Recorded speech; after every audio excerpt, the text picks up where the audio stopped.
Smith. All right, guys, stepping away for a quick live read, then we're right back with Rashad. Don't go anywhere. Uh-oh. Oh, no. Rashad Beard, what's up, big dog? Guys? What's going on? What's going on? You all right, man? Good. Yeah, I'm good. All is well. Love to hear it. Love to hear it.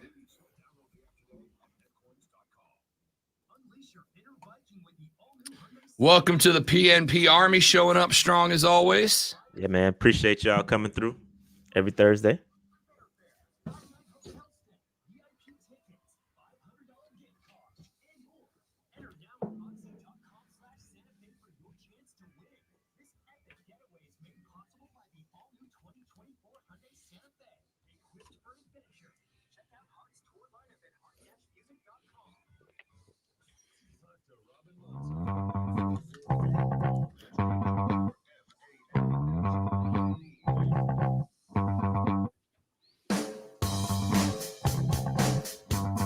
The Rob Brown Show continues. It is the Fan Upstate. Great to have you.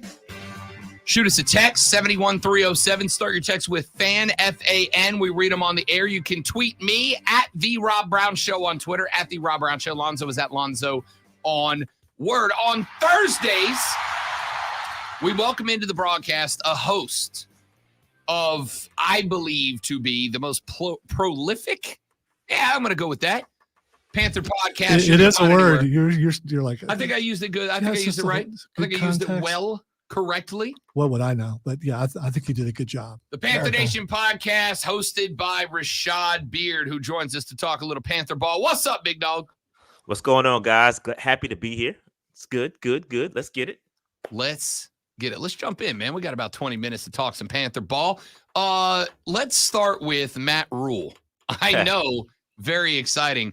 Matt Rhule said yesterday when talking about Brock Purdy, who, and this is true, will be starting a Super Bowl on Sunday, that he was on Matt Rhule's draft board. He said, I played him when he was at Iowa State. I knew he was a dog. I wanted to draft him, and I got vetoed. I walked away with one question. Rashad, I don't care that Matt Rhule is defending himself still. I would too. Your reputation in the league is a joke. And if you can pin the blame on that on somebody else, go bananas. Like, we can all talk smack, but we get it. Sometimes you defend yourself. The only thing I want to know is who vetoed him, right? Because he said, I got vetoed. Who did it? Because if Tepper or his wife stepped in and vetoed him and it wasn't the football administration, then all of a sudden that's one more bit of damning evidence against the owner of this football franchise. If it was Fitterer, I would still say it's a Tepper problem. If not, it's on Matt Rhule. The only question I had, the only response I had was, I want to know who said no. Yeah, I mean, there's a lot really to unpack here with this whole Purdy and Rhule situation. But, yeah, I mean, Matt Rhule had final say. It's been proven and said multiple times that he's had final roster say, including when he drafted a long snapper. And nobody batted an eye there. But, it's a really weird situation with Matt Rhule. I get it from his, and this is really kind of weird, me defending Matt Rhule. I get it because, listen, we were kind of better off with Matt Rhule, and we've kind of gone downhill. And for him to sit back and look at what's going on with the Carolina Panthers now, he can kind of point and laugh. I mean, hey, y'all wanted me out of there, but look, hey, things got worse. So I kind of get him taking a quick little victory lap. Over the long haul, I think we're going to be okay without Matt Rhule.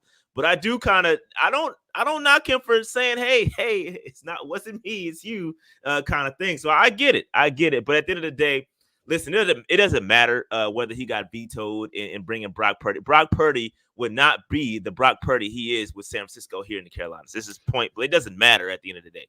I'm glad you said that, Rashad, because it brings me to the second thing that I wanted to get to. I've been making the argument for a while. Cam Newton was right. Brock Purdy's a game manager. That's not a bad thing. Most quarterbacks who win Super Bowls are game managers. And when you have a talent like McCaffrey, like Debo, like Ayuk, like Juszczyk, like Kittle, I want a game manager. Get the ball to the dudes who make plays. He would not have had anywhere close to that talent in Carolina. Somebody else who agreed with that, certified knower of ball, C.J. Stroud, yesterday came out and said he believes that Bryce Young did not have the talent around him to have a successful first year, something that your boy has been saying for months and taking crap for it. CJ Stroud said, dude, I don't think anybody could have succeeded there. The talent wasn't there. As much as a rough shot as that is at the roster building of the Panthers, CJ knows ball and he's right, Rashad. Yeah, I mean that's the truth. I mean, we've been saying that for good, I don't know how long. We've been saying that the talent around Bryce Young is not sufficient. It's doesn't take a. I have an associate's knower of ball, and I can attest that he he didn't have the talent around him. You know what I mean? So I think that it's the truth. And had BY had some more talent around him, things would be, had he been on the 49ers, I can assure you that they would be winning the Super Bowl on Sunday. You know what I mean? So it's just, we got to get better. We got to get better. The talent, come on now, Zoe. You believe this. No, I don't. Remember, CJ's wrong? No. He said he'd be winning the Super Bowl on Sunday. That's what I'm shaking my head about. It's too far, huh? Yeah, that's a little too far. We'll see. Step the line a little bit. Rashad said, I have an associate in knowing ball. That's good. Rashad Beard, host of the Panther Nation podcast, joins us here on the Rob Brown Show on Thursdays to talk Carolina football. So let's go down that path then. If CJ Stroud and Rashad Beard and Rob Brown, all certified ball knowers, are correct and the talent's not there, the next big step is free agency, right? Like, we got to get the Super Bowl out of the way Sunday. We got a few days off, and then it's time to dive headfirst in. I know the easy answer is go get one of those wide receiver free agents. Go get a T. Higgins, somebody that can be the wide receiver one. Knowing that is probably a guarantee at this point, what else are we looking for? Yeah, got to get some offensive line help. We need some depth there. I'm not trusting of our interior play. I know Canales has a task ahead of him when it comes to putting that offensive line in the best position to succeed. We've seen that offensive line have success in prior years in a power run scheme. Canales does run a more of a zone run scheme. So we have to see how he's going to get the best out of what he has. If he views that roster is not sufficient, we need to go out there and get some more help, whether you're going to shift around. And he's done a lot of this with Tampa. He's moved the guys around to put them in a better position to succeed, whether that's moving Icky into guard, finding another left tackle. He may have to shuffle the offensive line. He may not have to shuffle the offensive line. So that's the most interesting thing for me going into the offseason is what we do up front, because it starts there. I mean, no matter how many weapons you have, no matter how great your scheme is, you got to be able to hold up front, and we've got to check that box. So I hope that we can figure out a configuration of the offensive line that is going to help Bryce Young. But yeah, offensive line 1A, wide receiver 1B. We've got to get that done. Defensively, I think we need to go out and find another pass rusher. I don't know what we're going to do with Brian Burns. It's so much up in the air. I mean, we got Tillis, we got Dan Morgan. They've got some tasks, some really big decisions to make when it comes to free agency. I'm excited. I'm really excited about free agency. I think Canales is going to talk his way into landing some good talent here. I know we talk about, hey, they've got to want to come to Carolina. But when you listen to this man talk, I believe he can sell water to a whale. And I think we're going to be able to get some guys in here. Rashad Beard, host of the Panther Nation podcast here on the Rob Brown Show in the Fan Upstate. Dave Canales has been in the building about a week now, gotten an opportunity to kind of get to know him a little bit better. We talked a little bit about his intro presser. I don't think you and I have gotten the opportunity to talk since Dan Morgan and Dave Canales got introduced. I was watching your live string, and I appreciated the couple of times you called cap on Dan Morgan for some of the stuff he was saying. But one thing that stuck out to me from Dan Morgan's intro was he kept going back to, we got to find dogs. We got to find guys. We got to find like dudes who want to be here and want to win. And I did not know if I should take that as that means Dan Morgan thinks you don't have those guys on the roster right now, or it just means that moving forward, you have to go in that direction. What was your take when he kind of kept going back to that talking point? Yeah, I like it. I mean, as applying my associates in knowing of football, I believe that we don't have any dogs. We don't have many of them. We have a few for guys like Frankie Louvu, guys like Derek Brown, though it reminds us of the good old days back when Dan Morgan was on this Super Bowl appearing roster, right? And so we've lost ourselves. We've lost the culture. And one thing that stuck with me was he said, man, people got to pull up to Bank of America Stadium, fear the logo. Like, that's what we've been missing. We've been missing that here in Carolina. And I do agree with him. And maybe it was taking some shots at a couple of guys on the roster. Hey, hit dogs holler. If you feel like it applied to you, then maybe you're not the right people here in Carolina. So I agree with them. I agree with them. We got to get some dogs in the building. And listen, it all sounds great. It all sounds great. But we have to see what moves are made. You have to kind of work within a box. We don't have the best cap situation. We're going to have to move on from some guys. We have to make some important decisions. But I agree with it. We got to get some guys in here that are going to rep for the Carolina Panthers and fight hard. We just haven't seen it. We haven't seen it over the past couple of years. Dave Canales got his introduction. It was very interesting, Rashad, because I did not know the backstory of Dave Canales, right? He had a struggle with alcohol addiction, with infidelity towards his wife. They stuck it out. And Canales, from what I understand, very clean guy, very committed guy now. I kind of, and maybe this is me thinking with the optimistic side of my brain, the side of my brain that just is going to find the green flag in the ocean of red flags around me. It happens. I listened to that story. I read up on that story. I've not gotten a chance to read his book, but I certainly am going to at some point. I kind of looked at it and went, man, if you can fight through that kind of adversity in your real life, football should be easy, right? Like, if you can come through something like that, then fixing a franchise really should be less of a challenge, in my opinion. What was your Dave Canales read at the end of that? Or is Rob Brown just being too much of a damn optimist right now? Yeah, I think you got some glasses on right now. They're kind of, I don't know, rosy color. But listen, I like the guy. I mean, it's hard not to like this guy. He speaks very well. What he was saying at his press conference, he said the right things.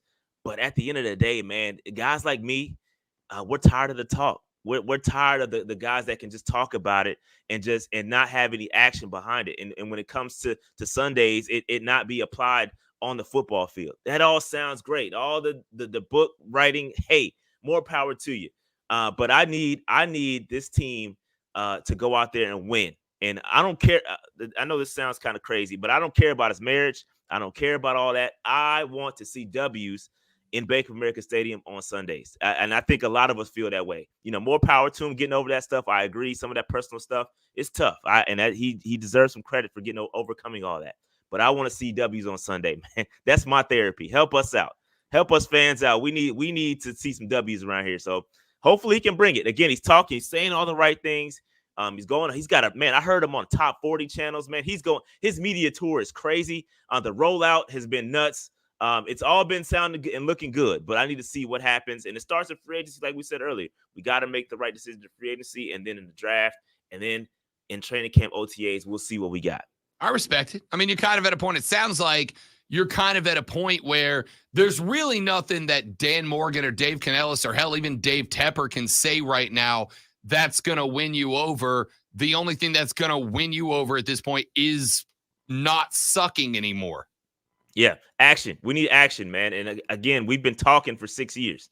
We've been talking for 6 years about how we're going to make this thing better. We're talking about analytics. We've been talking about not being mediocre, and it's time to get it right. It's time to turn the ship. And unfortunately, it all lands on Canales, and the pressure, he's going to feel it. Like, he's all on Twitter, and it's all great now. Everything is all good. But as soon as those L's start to pile up and no progress is getting made, I can assure you that he will be ran off of X. And I can tell you that this fan base is tired. We want to see some W's, and unfortunately, that's just the nature of what's been handed to him. The most interesting thing of that press conference to me didn't involve Dan Morgan, didn't involve Dave Canales. Apparently, and I wish I could remember. I don't remember which reporter quoted him. I wish I could to give him credit, but they said that after it was over, they approached Dave Tepper to get his opinion, his thoughts on the presser. And Tepper said, paraphrasing, but very close to it, I'm not answering questions right now. I'm in the background now. And it's kind of one of those things where I think all of us have been on a date before, Rashad, with somebody out of our league, and you kind of say things that maybe aren't totally true about yourself to kind of make yourself look a little better, and you're like, I'll work on it while I totally lie to her about being this thing.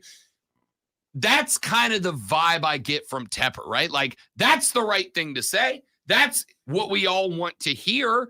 But at the same time, I kind of feel about Dave Tepper the way you feel about Canales and Morgan of, bro, I will believe you have done the right thing and stepped back when I don't see your quotes popping up in the newspaper anymore, man.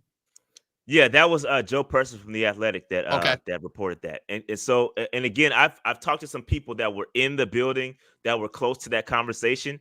And I think the way it was said was a little misconstrued. I believe it was more of him being facetious. No, I'm not going to answer your questions. Because I'm in the background. This is what y'all wanted. So that's the way. No, in all seriousness, that's what was. Shout out to Vashti from the Carolina Blitz. She's the one that was close. She didn't record it, but she was very close to that conversation. And she's the one that has reported that's how he said it. It wasn't that saying that, hey, I'm in the background now, guys. I'm not going to. No, it's more of a, hey, you guys wanted me in the back. All your reporting has said I've been making all these decisions, but no, I'm in the background now. So no, I'm not going to answer any of your questions. So that's how it was said. And so I can absolutely see David Tepper being, a little obnoxious and saying it that way. But that's okay. According to multiple reports, that's how he said it. That's real interesting. It's not just interesting. That's real bad, man. Because the only thing that could be worse than what Tep was doing is if Tep's got a vendetta while he's doing it now, man. I'll tell you, we've said this before. I'll say it again. If that's true, and Rashad, he was just being a smart ass to be one, good luck, dude. Good luck. Yeah. I mean, listen, it's believable. I'll tell you that. It's believable. Oof. You know what I mean? So I got to tell you, I was real excited about this interview today. I'm like, all right, we had the presser. Like, it felt pretty good. You're right. You got to see action, but they're saying and doing all the right things. And that just feels like a kick to the gut, dude. Yeah. I mean, it's just the reality. I mean, listen, I like the hires. Everything he's done so far, I'm not mad at it. I'm judging everybody on their actions right now, not what they say. Right? So he could say all he wants, but the actions of going out there and getting a sportsology and a hiring firm to help him out, those are actions that I can agree with. Right? Him hiring Canales, young offensive mind, I agree with it. Dan Morgan, I like Dan Morgan as a person. But was he my first choice? Not really. But I do like the fact that Canales and Morgan have a prior history. So I like the decisions that have been made so far. So I'm not really worried. It's more about the actions, man. I care more about actions than actual words. So I'm not overly concerned about David Tepper and him, saying, "Oh, I'm in the background saying it facetious." I don't really care about that, man. Let's get W's and let's see the action on the field. Rashad Beard, host of the Panther Nation podcast, joins us every Thursday to talk Carolina Panther football here on the Rob Brown Show and the Fan Upstate. Yeah. Before you let him go, I want to know what he thinks about Sunday, because he's got an associate. So that means, he's qualified. Yeah. The old AA and no ball. What do you think about the game Sunday? Yeah, man, I'm rooting for the Chiefs. I'm a Swiftie for the Sunday. And listen, I gotta cheer against Christian McCaffrey, Wilkes, Sam Darnold. I cannot allow them to win a Super Bowl. And listen, certified hater mode activated. I don't want them winning. Hater mode. I don't want them winning the Super Bowl. What do I look like cheering for those guys? Yeah. Exactly. All right, so this is a surprise because I think a lot of Panther fans will absolutely not. Okay. Absolutely not. Hater mode activated. I don't want those guys winning a Super Bowl. No, you can't. You can't leave us and then go win a Super Bowl. No, that's not how it works. I'm hating. Swifties. Listen, I will acknowledge Rashad Beard. I'm out of shame. I left that in my 30s, all right? Team Swiftie all day. Have been, will stay forever. I love Tay-Tay. It is what it is. But you are telling me there's no love in your heart for CMC right now? Absolutely not. Damn, dog, you are a hater. For real, like not even kind of a hater. What? Full out certified grade A prime hater territory. I completely respect this. This is awesome. Yeah, there we Hater go. mode activated. Listen, once you leave the vicinity of the Carolinas, I have no love for you, no matter the circumstances. Dude, but that makes sense if you got to an offseason and CMC was like, bleep y'all, I'm out, right? Like if he demanded his way, he didn't ask to go. He got sent, my man. What are we doing? I don't care. Hater mode activated. Their Haterade and eat their hater tots. That's terrible, Rashad. That's terrible. Hey, I think it is what it is. In the 2 years, man, that we have been doing this, we've been having you on. I've been pimping the Panther Nation podcast down here in the Upstate. I think this is the first take you've had. We butted heads a couple times. This is the first take you've had that I'm gonna say that's a bad take, dude. That's a bad take. Hater mode activated. I do not care. I do not care. I don't want this. I don't want you to leave Carolina. And then it's like multiple. Bro, he didn't want to leave, dude. Y'all kicked him out. I do not care. Once you leave, it's over. It's about what's on. It's about this Panther right here. It ain't about players, man. Once you out of here, I don't care. That's true fan perspective.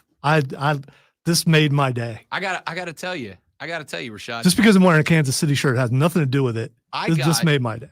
I got my hands down biggest bet of the year on Kansas City in the money line, not even the points, straight up money line. Kansas City win. Biggest bet of the year. Rob Brown wins this bet on Sunday.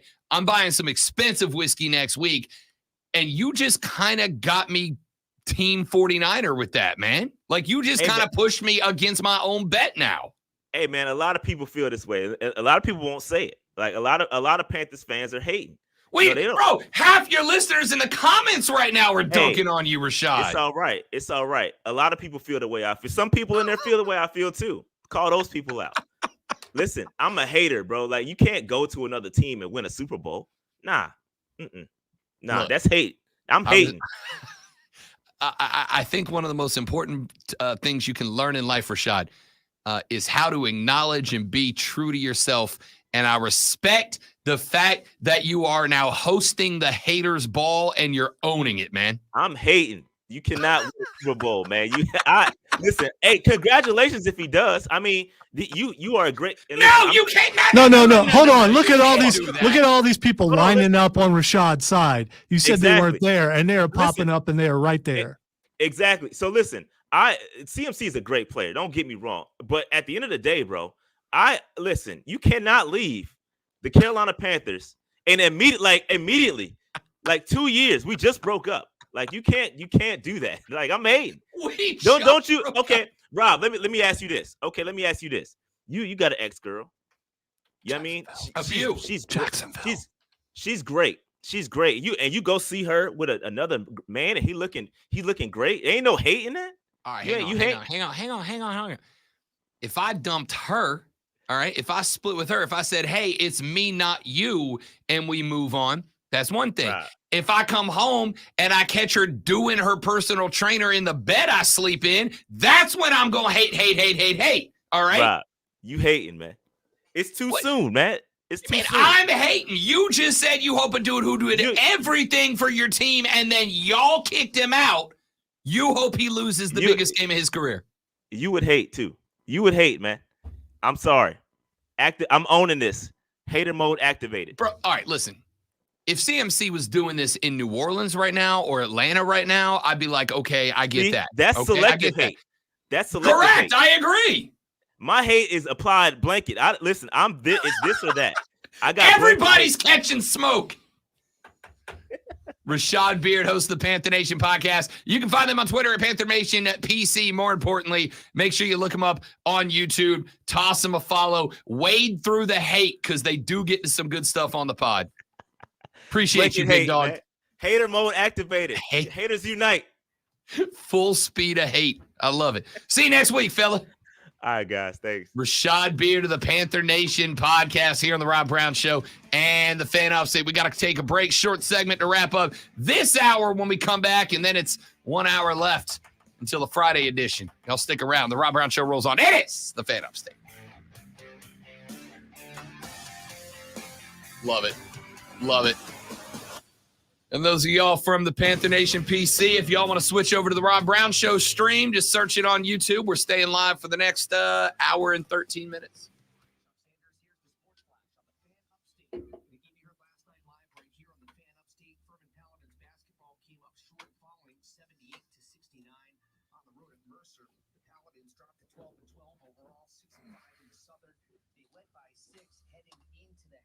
Now I'm really worried. Everyone's picking the Chiefs. Public money's like 80% on you guys, which the public has been very wrong this year when they've gone heavy on one team or the other. I did not think. Was that a beer in the AM? No, it is a monster because I get up at 3:30 in the morning, but I will tell you, I am very much a fan of a morning mimosa. Big mimosa guy. I am basic.